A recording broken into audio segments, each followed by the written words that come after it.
আসসালামু আলাইকুম। কুয়াশা পড়তেছে, একেবারে বৃষ্টির মতো করে কুয়াশা পড়তেছে। এটা গতকালকে রাতের দৃশ্য, গতকাল রাত 9টার দৃশ্য। আমরা গতকাল রাত্রে গিয়েছিলাম আরেকটা গাভীকে বীজ দেওয়ার জন্য। রাতের কল, এই জন্য আমি সহকারে বড় ভাইয়ের সাথে গিয়েছিলাম। দিনের কলগুলোতে সাধারণত আমি ভাইয়ের সাথে যেতে পারি না, কারণ দিনের বেলায় আমরা খামারের কাজে ব্যস্ত থাকি। সন্ধ্যার পর সাধারণত আমি একটু ফ্রি হই, আর সন্ধ্যার পরের কলগুলোতেই ভাইয়ের সাথে যাওয়ার চেষ্টা করি। আমরা গতকালকে আমাদের পাশের গ্রামে একটা গাভীকে বীজ দিতে গিয়েছিলাম, এবং যাওয়ার পথে আমরা প্রায় রাস্তা দেখতেছিলাম না, এমন কুয়াশা পড়েছিল। কুয়াশায় রাস্তাঘাট ঠিকমতো দেখাও যাচ্ছিল না। শুধু কুয়াশা না, কুয়াশার সাথে সাথে প্রচণ্ড ঠান্ডাও ছিল। গত কয়েকদিন ধরে এত পরিমাণে ঠান্ডা, আমরা খামারের কাজগুলো ঠিকঠাকভাবে করতেও পারতেছিলাম না। তো আমরা যাওয়ার পরে প্রথমে সাধারণত গাভী হিটে আছে কিনা সেটা চেক দিই।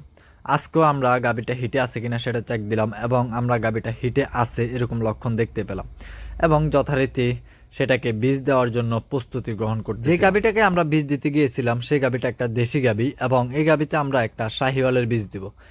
সাধারণত আমরা দেশি গাভীগুলোতে শাহিওয়ালের বীজ দিই। কোনো কোনো সময় যদি গৃহস্থ আমাদেরকে, অর্থাৎ গরুর মালিক যদি আমাদেরকে অন্য বীজ দিতে বলে, তাহলে আমরা অন্য বীজ দিয়ে থাকি।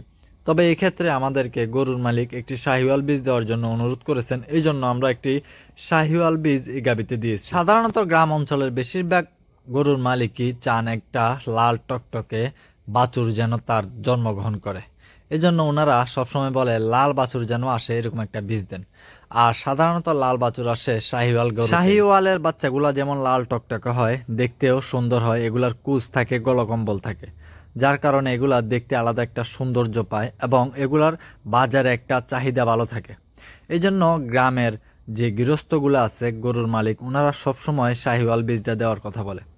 আর আমরাও সাধারণত এই গরুগুলাতে শাহিওয়াল বীজে দিয়ে থাকি।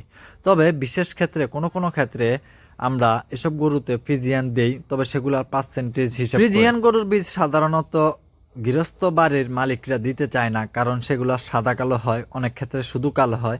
আর কালো গরুগুলা বা সাদা কালো গরুগুলা গ্রামের মানুষ খুব একটা পছন্দ করে না, কারণ এগুলা দেখতে খুব একটা সুন্দর হয় না। বীজ দেওয়া শেষ করে আমরা যখন বাইরে দাঁড়াইছিলাম, তখনকার যে কুয়াশাগুলো পড়তেছিল আমার ক্যামেরায় আসতেছিল, মনে হয় যেন বৃষ্টি পড়তেছে।